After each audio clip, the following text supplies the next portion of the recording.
being there live, the biggest pop that anything got in the entire show, other than like the entrances for Nakamura and Road and stuff like that, was Drew McIntyre showing up in the crowd. Shockingly, I mean, we talked. That surprised me. That surprised a lot of people. I mean, you talk about the Hardys and the fact they were rumored to come back, dating back to a month ago, and it was still it was still an amazing moment.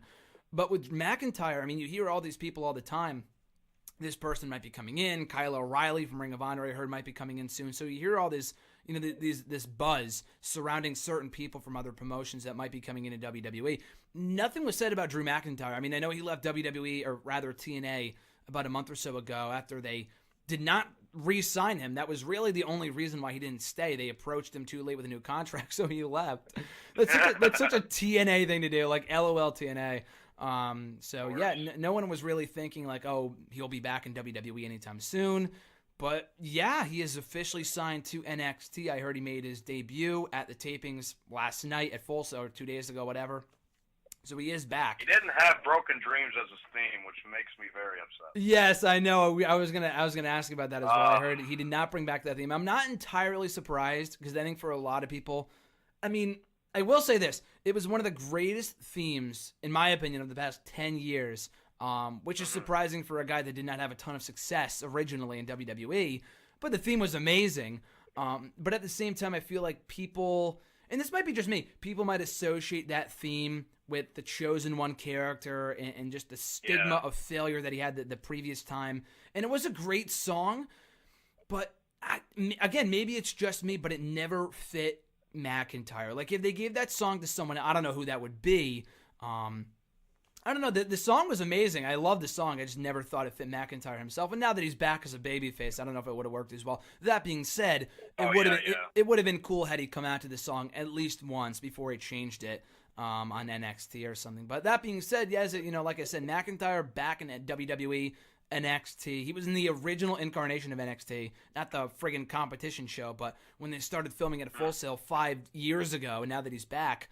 But he's come a long way. He's a classic example of someone that really WWE was doing nothing with 4 or 5 years ago. And he went out, proved himself, and Impact, other promotions, won titles all around the world. And now he's back better than ever and a great asset to NXT now that Shinsuke Nakamura has been called up. So, Jamie, your thoughts on Drew McIntyre being back in WWE? It's just another piece of proof that, I want to say, almost every wrestler that gets into the business, and now, of course, I can't speak for anybody because I'm not in it. But I think that almost every one of them knows that WWE is I don't want to say it's the promised land where all the dreams are going to come true, but it is the one point where you do want to make. And McIntyre is proof that, hey, you can be in WWE, you can flounder, but then you can go out and make a name for yourself and come back and be the biggest deal ever. Mm-hmm. McIntyre's done it. Gallows recently did it. Cody Rhodes is on his way to doing it. It wouldn't shock me if we see him back within the next 2 years. Yep. Chris Hero, too. Hero as well, it's nuts. Styles as well. I mean, he had that one match on Jacked or something. Getting Jacked, yeah. And then, and then he made a huge name for himself in Florida, for over a decade, and again. Just because you didn't make it once, it doesn't mean, you're screwed for life. No, you just go out around the globe because there's tons of different promotions that will help you make a name for yourself. And you can come back eventually and, you can pretend like the first run didn't happen. And that's what McIntyre is doing. And now that it looks like he's going to be the next opposing face to Bobby Roode, it's great. I love it. I love that McIntyre's back. I thought that he was a huge piece of wasted talent when he was there on his first run. And, he's a fellow, he's a fellow Scotsman, so that's good. But yeah, I'm happy. It's great. Yeah, I think it's great too. I mean, I think he's, like I said, a great example of a guy that they were doing absolutely nothing with 4 or 5 years ago. Now back, a way bigger star than he was 4 or 5 years ago too. And the pop that he received too, it's not like, oh, you know, Drew McIntyre's back. Like, we haven't seen him in a couple years. He hasn't done anything. I mean, there are people who were with the company before, like, you know, Chris Hero and people like that went out to go prove themselves, came back a way bigger star than them before they left. Then there's people that left, didn't do anything, and then were brought back for no reason, like to be a jobber, like a Mahal or a Kurt Hawkins or whatever. And, I mean, that's not exactly applicable to them. But with guys like Drew McIntyre, though, I think people can, I mean, I don't know if they did that all that too much years ago. I think if you kind of left. And, I mean, I know Benjamin might be on his way back, too. Not that he had a whole lot of success out of WWE. I think he's just kind of more of a hand to put other people over. But still, he's another guy that you never thought would be back in WWE at some point.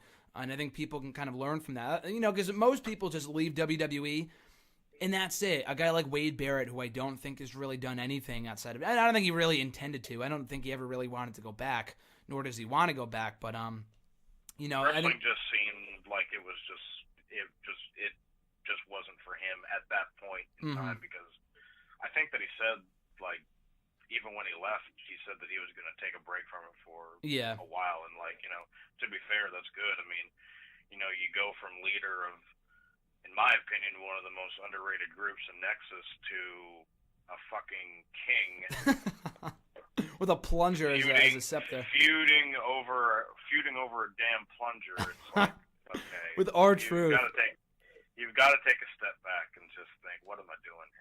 Yeah, exactly. And I think if you're motivated enough, like McIntyre was, you will be back at some point.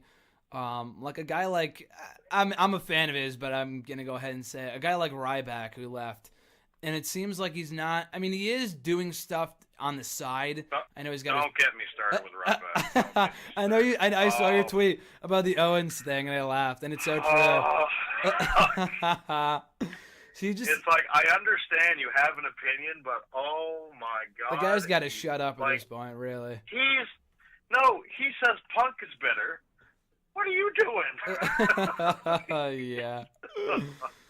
That was ridiculous, I know. But, yeah, I mean, he's the guy that just kind of went out and made a podcast. He's not really doing anything to further his wrestling career from what it seems like. So I'm going to be very, very surprised if we ever see him back at all, which I don't think it'll happen. Yeah, I don't even really think there's a demand to see him back. A guy like McIntyre can be a real asset. Like, at the point where Ryback is at, where he's in his mid-30s, I think, bringing him back at this point would just kind of be a waste. I mean, especially considering he's nothing all that special to begin with.